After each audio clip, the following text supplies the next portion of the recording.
Hello and welcome to this review of the Lovelocks of London historical romance book series by Felicity Niven.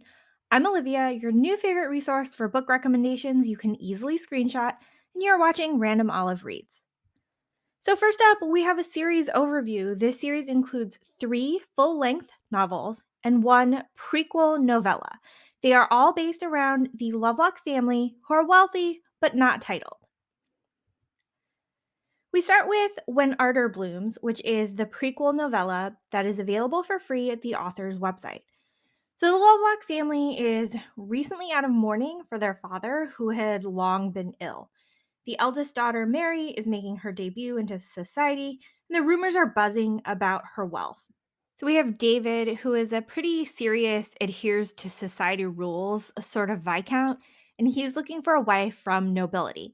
He immediately disregards Mary as a contender since she's a banker's daughter. When he catches wind that his rakish younger brother is interested in Mary, then he decides, oh, wait, I need to protect her. So, in doing that, they end up spending more time together until David basically realizes he's an idiot. So we have a few years later, Convergence of Desire is book 1 of the series, and it's available on Kindle Unlimited. We start by meeting our very impoverished Earl, who needs to marry a wealthy woman in order to save his estate. Our second eldest wealthy Lovelock sister is out in society, but she'd rather be closeted in her room working on a mathematical proof. Ultimately, she proposes a marriage of convenience to our poor lord, with emphasis that there will be no marital relations of any kind, and he can just keep doing what he's doing, continuing to visit brothels while she sequesters herself in the country to work. Now, in this story, I love how our Earl Thomas immediately notices how frail and weak Harry is and insists on bringing a doctor to her and seeing to her health.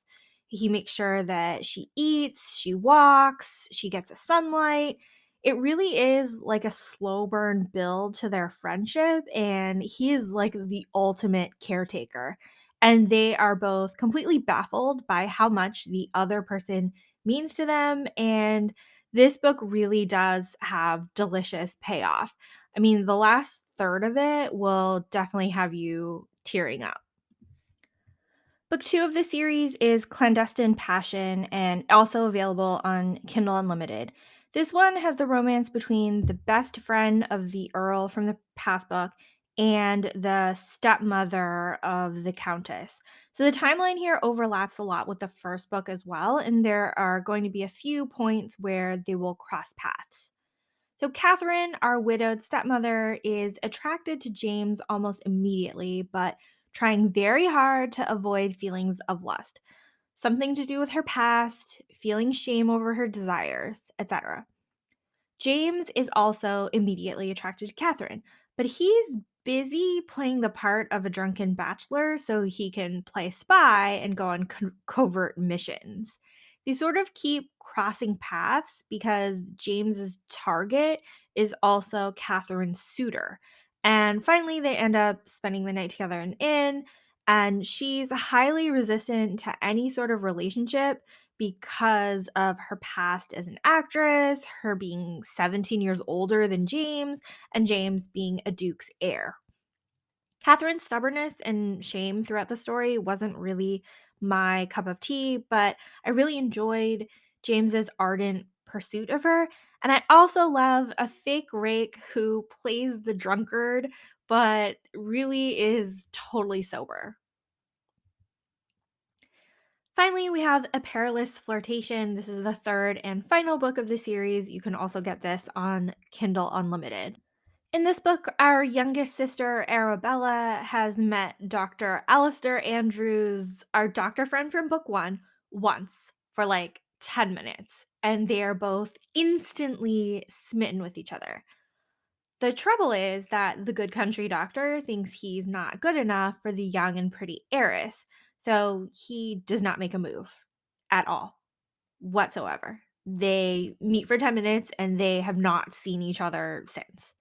And so after a year or so, She's pretty sure he's not interested, and so she enjoys the attentions of another man who is ardently pursuing her. Unfortunately, that guy was taking advantage of her and left her ruined and in a complete scandal. So she's run away from the scandal completely. She sets up a new life for herself in Scotland, doesn't let anyone know where she is.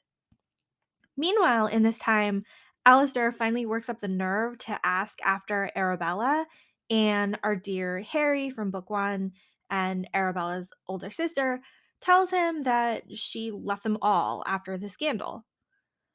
Okay, sadness, right? So 2 years pass, and Alistair is in Scotland visiting his ill mentor, and Harry has asked him to locate Arabella and bring her home.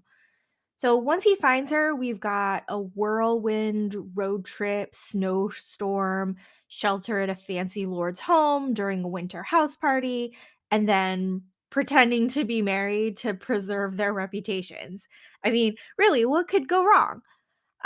Overall, I loved how they were both quietly pining after each other the whole time. Poor Alistair was just so self conscious and unsure of himself and his worth. Luckily, Arabella's impatience helps to push him a little bit. And of course, that fancy lord's house party is completely full of drama. Overall, I really enjoyed this series, and the epilogue of the third book hinted at future books from this author that I am really looking forward to. So, thank you all so much for watching this video. Links to all the books I've discussed are in the description. Like and subscribe so that you don't miss future videos, and you can follow me on Instagram at randomolive.